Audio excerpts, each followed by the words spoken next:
Hey, welcome everyone to Wizards Outlook. We got Raymond Lyons here, Cardell W. Jr. joining us live from Capital One Arena. I'm Wilson Tarper Jr. And the Washington Wizards tall task tonight dealing with the San Antonio Spurs, who are on their trip out east at the moment. Spurs coming off back-to-back losses. Washington they were trying to get off the mat as well. We saw a whole lot of Wembyama and a whole lot of Darren Fox in this one. One thing that did happen tonight for the Wizards, it's a balanced effort offensively. First time in franchise history, 9 players scored in double figures in a game. Um, so just wanted to share that. That said, Cardell, we'll start with you, and then Ray, your thoughts on this one. Yeah, winnable game, a very winnable game. To give up that 40-point first quarter, looked like it was about to get ugly, especially when Wembyama, I think he had 14 in the first, which hit like 4 straight triples. Nonetheless, the Wizards battled back. It was a very entertaining game, very back and forth game. But the game was won late in the fourth quarter. Decision making, shot selection, defensive stops. All the things we keep talking about throughout the years. When the Wizards lose, they don't do those 3 things well enough, especially down the stretch. I'm just gonna bring it up right now. They were down 121-15 with 3:24 left. Chris Paul subs in. Subs in. Like I said, Wizards are down 121-15. Rashawn Holmes just scored. They on the run. Plenty of time to continue to make this run. As soon as Chris Paul gets in, they run a play. Wembyama finds him cutting back door for the pass. De'Aaron Fox scores. Come down.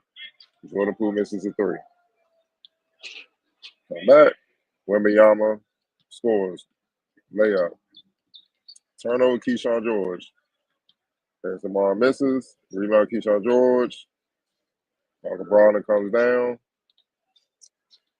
He scores. Okay, fine. 117 now.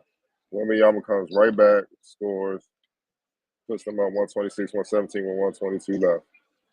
But Carrington comes back in. It's a free throw battle. And then the Spurs closes. Chris Paul. Like, obviously, we know he's one of the greatest floor generals of all time. In that last 324, he made sure the Spurs got good, sound shots. And he made sure the ball was in the top 2 players' hands on the Spurs, Wembyama and Fox. And they got through. If they didn't score, they were getting fouled, getting to the line, and they made it. I mean, they were a little shaky at the line. They had a couple 1-for-2s, but on defense, the Wizards couldn't get anything. Like I said, from that 120 to 115 score with 3:24 left, they were outscored. The Spurs ended the game on a 11-6 run, and that was ball game. You see what I'm saying? So it's the little things with the Wizards. With these games where it's winnable, it's the little things. If we keep talking about the same things, the shot selection at the bad times, defensive lapses, like that backdoor cut from De'Aaron Fox, from Wembyama. Why would you be so glued in on Wembyama 20 feet out by the elbow when Rashawn Holmes pressing up on him? You can't help from right there. You need to be focused on De'Aaron Fox, who's fast as hell. And cut back door. Obviously, they seen something with the Wizards and the scout report to make that type of play. Cuts back door when Wembyama drops the dime, and that's a basket. See, it's those little things where they just the lapses, man, and it comes back to haunt them at the worst time, and it's hard for them to win. And that goes without saying. It's been one thing. It's been a consistent thing, as we see, throughout the year. And obviously, it is not going to change anytime soon until they decide that they got to pay attention to detail. Because this was a very winnable game. They had every chance to win it. With the Spurs, honestly, cooking on all cylinders. And another thing, the reason why they lost is, look, the Spurs, you can't allow the Spurs to shoot 44% from deep. You just can't. I know you say you can't allow any team to do that, but with the Spurs, it's a bit different because I believe they're top 10 in the NBA in 3-point attempts. So if you want to allow them to shoot efficiently, with them with the amount of attempts that they get. Yeah, they're 6th in the NBA in attempts and 10th in 3-point making. But they're 21st in 3-point efficiency. They only shoot 35%. They shot 44% tonight. You already know you're facing an uphill battle dealing with Wemby and De'Aaron Fox and Chris Paul orchestrating things. You can't ignore Keldon and Sochan, the defensive lineup, and obviously Castle. He made his impact as well. You can't ignore how deep they are. They just young and everything they bring to the table. But with that said, you gotta take something away, man. You can't give everything to them. And you gotta take their 3-point shooting away. And they didn't take anything away. The Spurs literally shot damn near 50. They shot 50, 40, 80. It's just hard to win like that, man. So once again, the little things came back to bite them in the worst time, especially late when they were surging. They had the chance to overtake the league and possibly get a much needed win and honestly a big win over the type of team that they've now assembled on San Antonio side, which I'm sure they're expecting to do some major damage in the second half of the season. Right. Yeah, man. In a game like this, where it's down to the wire, kind of tit for tat, I'm always going to go with the opposing team. Unfortunately, for a lot of reasons Cardell laid out. Just we've seen it time and time again in these close games. The Wizards just aren't able to execute when they need to get the leg up.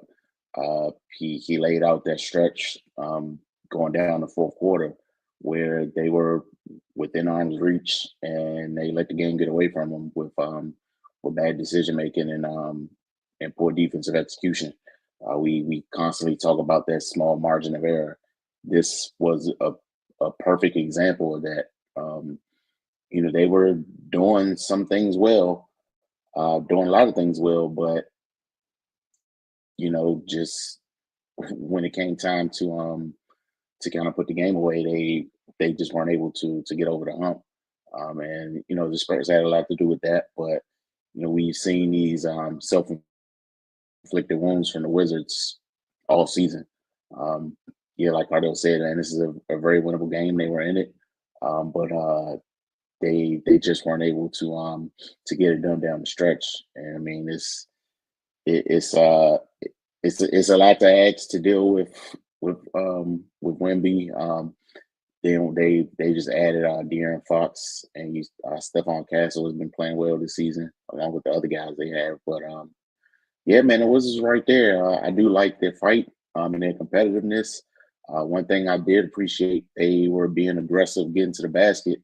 They challenged Wemby several times, which is a good sign. We've been asking them, especially guys like Bilal, to sometimes you just got to put your head down and put some pressure on the defense on the interior, and they did that fairly consistently tonight. But they just couldn't get stops when they needed them, and poor decision making down the stretch. Jordan Poole's got to be better than 4 for 18. Like they can't win with him playing that way.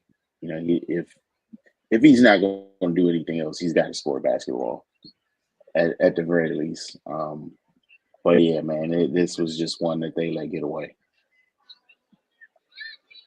Yeah. Right. Not to cut you off, Wilson. Why he was 4-18? Why were 18 of his shots 13 3-pointers, and you only made 2? See, in a close game, see what I'm saying? Like just shot selection. Go ahead, Wilson. I mean, I appreciate the segue. Decision making again, it is evergreen. We're going to keep talking about it until it changes.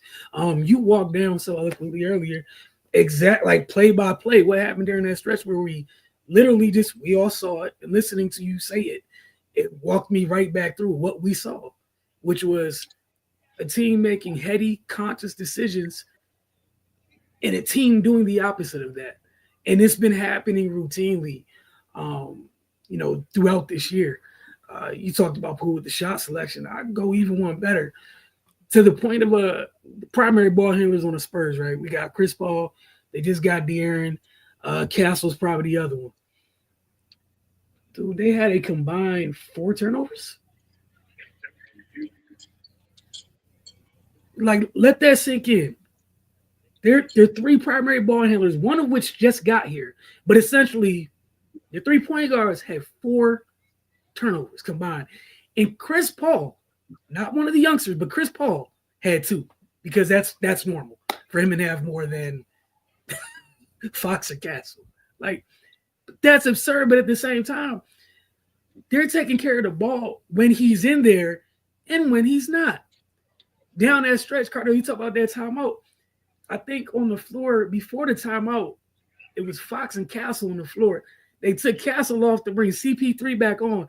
And we know he's going to damn sure he's going to ensure the ball gets to the right person at the right time down the stretch. But taking care of the ball is huge. Cardell, you talked about a 3-point shoot. I think it was like a 25-2 run at the end of that first quarter. Was it the end of the first quarter or was it midway through, late in the first quarter?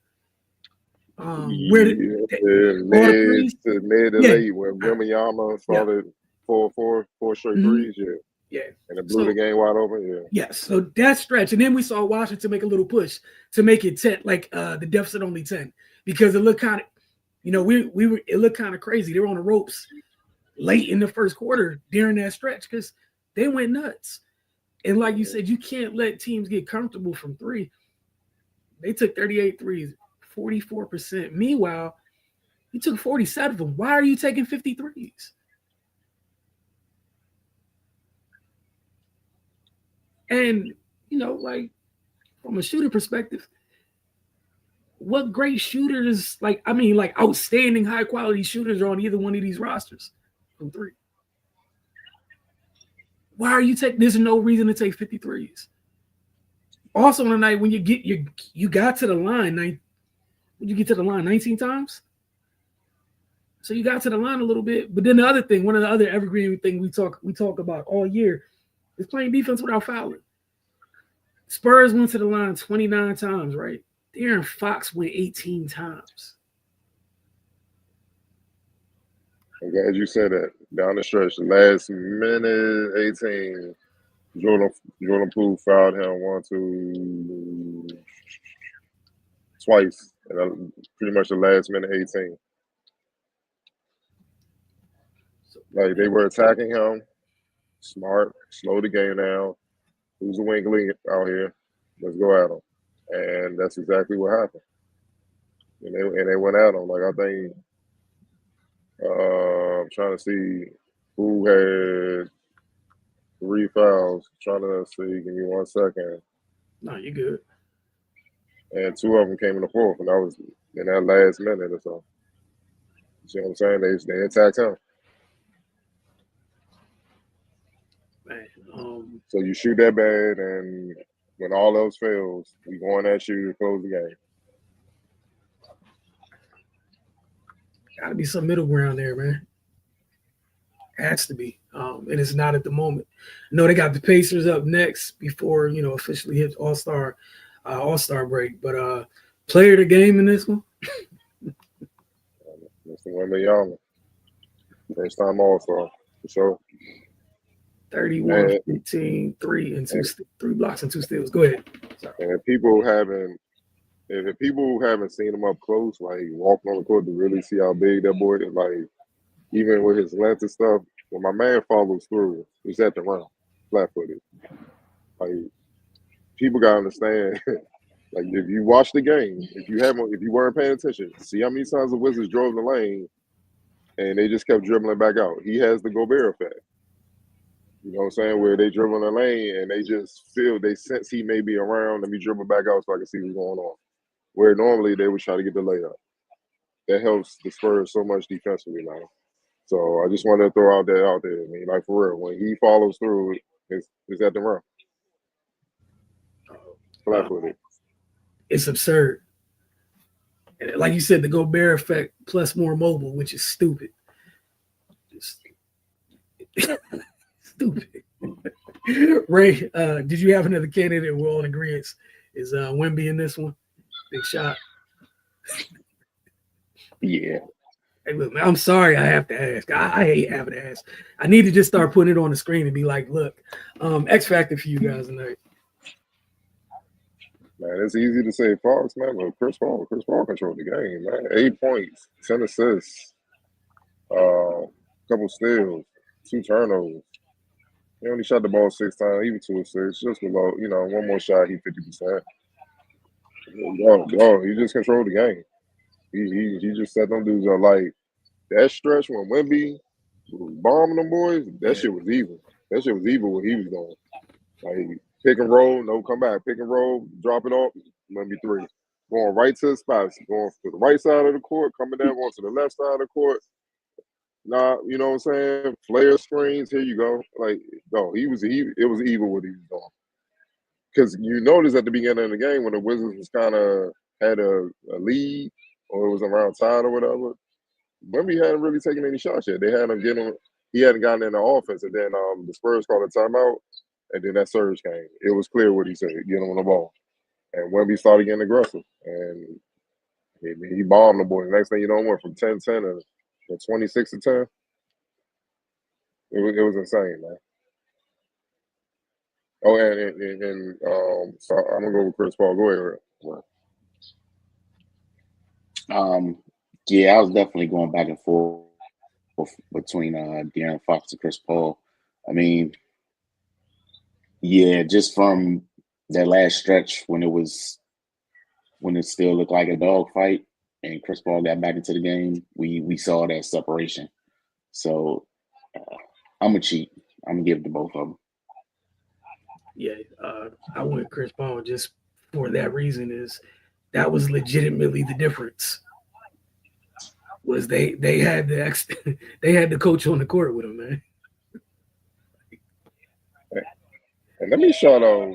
I know the Wizards love, but let me shout out Tristan Vucevic. Yes, sir. Hey, look, I was not getting off here without saying something, sir. Man, he was bugging. He boy, skill inside out.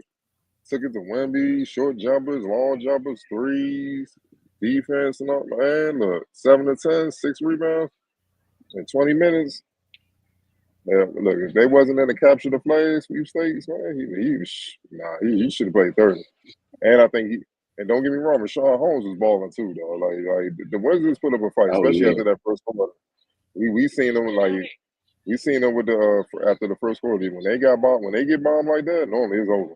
The game over. It's about to be a long night sitting here, but no, they fall back. So you can tell the youngest got the heart. It's not and the ability because they're in the game to win it. They have to learn how to win though, and that's what you saw. You saw the difference. The Spurs had a guy that knows how to win. He knew what to call. He knew how to get them the ball in their best spots to make the play, man. Whereas the Wizards, they came down, they were just putting their head down, hoping to get a call or something. And that's not what you got to get efficient shots. You got to make efficient plays, man. And that's what the Spurs did better throughout the night, especially down the stretch. Yeah. Again, going with the Chris Paul thing, you got a guy who's seen everything on the court with you. Not some, but everything. And back to what you talk about with young Tristan, I thought the past couple games, he's been productive in his little stints. And I'm appreciative of you talked about the kids in general.